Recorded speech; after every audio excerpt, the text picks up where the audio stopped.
The 5 steps in mind mapping relate directly to the 5 laws of mind mapping. Once you understand the 5 laws of mind mapping, you should be able to draw a mind map in the authentic Tony Buzan way. Now, 3 of the 5 laws of mind mapping are very straightforward.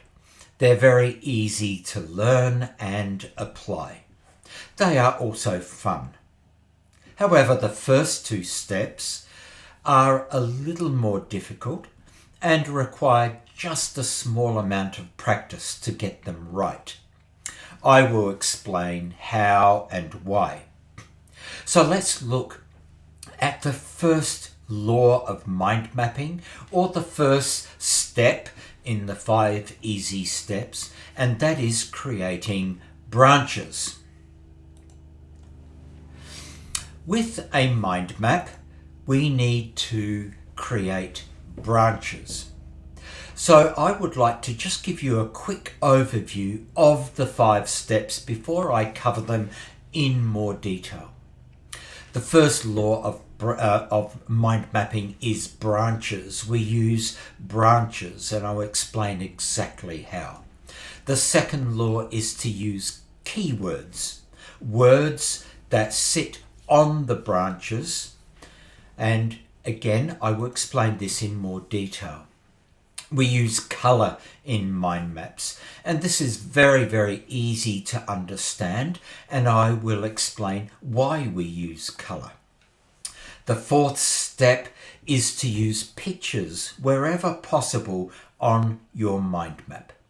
A picture is worth 1,000 words, so one small picture can jog your memory into remembering great detail. And the final step is structure. We need to structure our mind map in a very specific way. So this is a summary of the 5 easy steps in creating a mind map. I would like to show you a quick video of a mind map that I drew, just simply a mind map about our cats. And this short video will explain the procedure from beginning to end, so you understand the concept of the mind map before we go into explaining each of the steps in more detail. So let's work through this one step at a time. The first thing that we do is create a central image. Why a central image? Why not just a box with some words in it, like a square box with the word cat in it? Well, there's a very good reason. As I said before, a picture is worth 1,000 words. A picture stimulates our imagination and our creativity and is instantly recognizable. In fact, if you had a short sentence describing your central image, this mind map is about our 2 cats, and then you just had a simple picture like the picture I have here, you will recognize the picture 60,000 times quicker than reading the text. So there are huge benefits. All right, let's proceed with this video. We've done our central image. Now we create some branches. Now this is a primary branch. It's the first branch, and it's a very unusual shape, and we apply a colour to it as well. I'll go through the reasons we do this just a little later on. So let's continue the video. I'm now writing a keyword on each branch. It's like the chapter heading of a book. and I go around in a clockwise direction, putting primary branches all the way around that are connected to the central image. Now, being connected is very important. Okay, I'll pause the video here. Let's just summarize. I start my first primary branch in the 1 o'clock position because we are going to go around in a clockwise direction. This is important because the most important branch is at the 1 o'clock. Then the next one is the next most important branch. This gives us a basic ordering of ideas, a BOI, basic ordering of ideas, which is very, very important for the structure of our mind map. Structure is step number 5. All right, now that we have our primary branches done and they're unusual, they have patterns on them, and they are all different colours, let's now start applying our secondary branches. And our cat is a ragdoll cat. So I've put ragdoll, I've put 1, as in this is our number 1 cat. How old the cat is, the fact that the cat is a champion cat in the shows, gets number 1 quite frequently. So I start branching out further and further away in a radial direction. So I'll let this continue, and I start with my second major branch, then my third, and I keep adding ideas. And the ideas are in keywords. Now this is very, very important, and keywords are step number 2. So I will explain that to you soon. So you can see I'm using the occasional picture in here and some keywords to explain. Okay, so now we have our primary branches, our secondary branches, and then all the other branches that radiate out from there. And there's very, very good reason we do it in this way. And I will explain that to you in the future steps. Now, the last thing we can do is we can start associating different ideas, different keywords by linking them together with a link. So a link could just be what I've done here, a tick. This links 1 cat, 11 years old, with the cat's brother, number 2 cat, who is 5 years old. So you can see there is a link here, and I've shown it by using an icon. In this case, a tick. You could use anything you like. As long as they are the same, that shows you that they are linked. The other thing you could do is use a dashed line, and that is a link as well. So it looks like this. So I can link ideas together by drawing a dashed line with an arrowhead, and this completes the mind map. So it's very, very simple.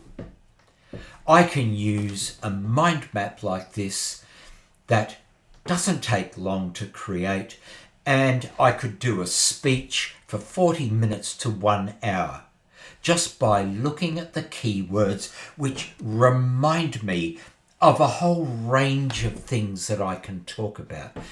It might remind me of a concept.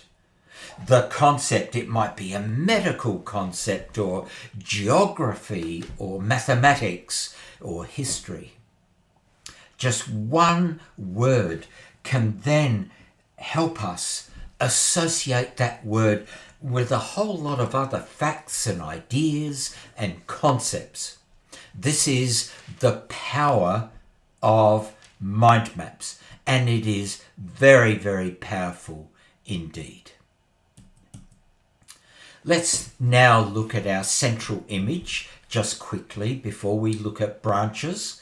Branches are step number 1, but we need to have an image in the center of the page, not too big, quite small, and that is the image is what our mind map is about.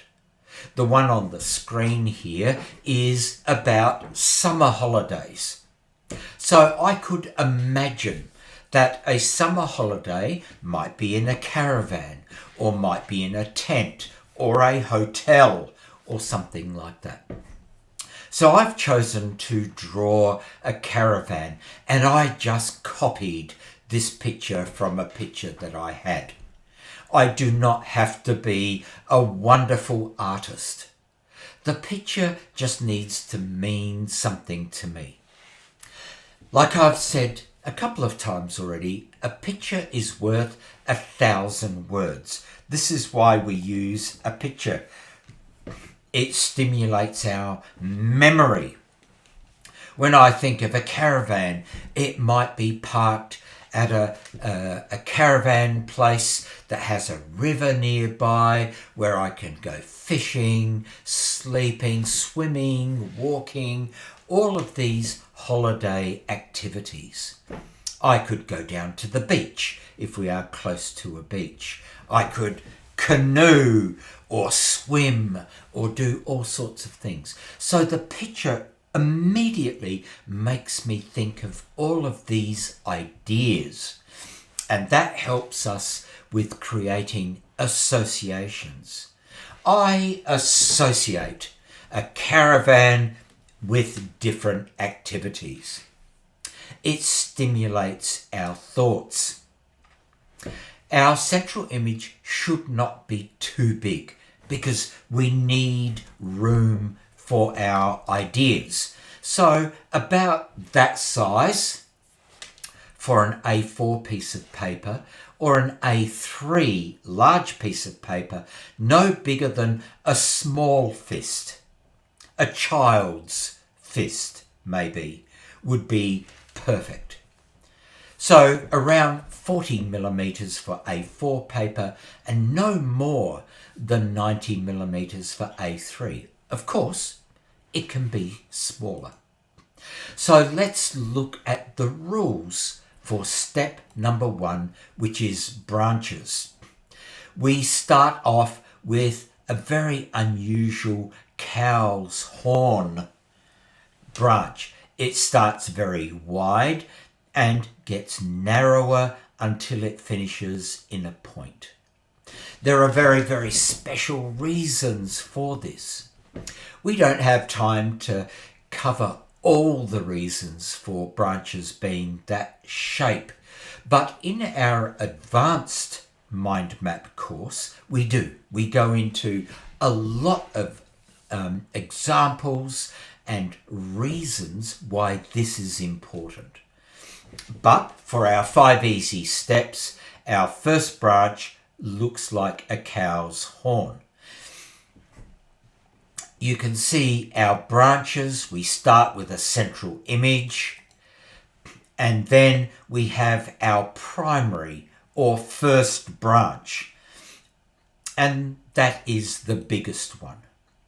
Then we have secondary branches, the branches that immediately follow the primary branch, and then we can add tertiary and further branches that radiate out from the secondary branches. Now, all of these branches that belong to this primary branch is called a branch set. And you might have 20 branches or 50 or even 100, depending on where your mind leads you. So this is very important. They are called a branch set. Okay, let's have a look at some of the other examples. Our primary branches are like the chapter heading of a book. So the central image is like the book cover. The primary branches are like the chapter headings. They are very, very important. They are very memorable because of the unusual shape. Also, the keywords on our branches will help us think of more ideas, associations, and it helps with our creativity as well. So as I mentioned, we start at 1 o'clock and we go all the way around and fit our branches, our primary branches, so that they touch the central image. That's important as well. Our branches need to be curvilinear. So the first branch is larger than the others. All the other branches are just a single thickness line and they radiate out. They are also not straight, they are curved. All of our branches are curved, even very slightly. That mimics nature. In nature, most shapes in nature are not dead straight lines. Sometimes, occasionally, they are. A crystal might have a very straight line. But in nature, we have curves. And so our branches are all curved. This is important. And they need to all start radiating out. Not lines like we would do computer coding or writing notes by hand. These all radiate out. The length of the branch should approximately equal the length of the word. And there's a very, very simple reason for this. If we have a very long branch and just a small word, there are blank gaps either side. And this immediately tells our subconscious mind that there's a gap. Maybe these are not connected together. The reason for the branches is to connect our ideas. Length equals word. So we try and keep as much as possible. The length of the branch should equal the length of the word as much as we can. So this is very, very important that we do this. Length of the branch equals the length of the word. And this is very helpful. We don't do this, for example, where there's a big gap. That just tells our brain there's no connection. So we don't want to do that. This is the better way of doing it. Now, this takes a little bit of practice, but it is not very hard to apply. Okay, the last step in our first step of branches is that all branches must be connected to the next one. We don't have a gap in our branches, and the reason is the same as the length equals word. If our branches are connected, it tells our brain that our ideas are connected, and that is important. So we need to make sure they are connected. This example here is incorrect. The branches are not connected. So we must always connect our branches together. And this also is very, very easy to achieve. You just need to be aware that you must do this.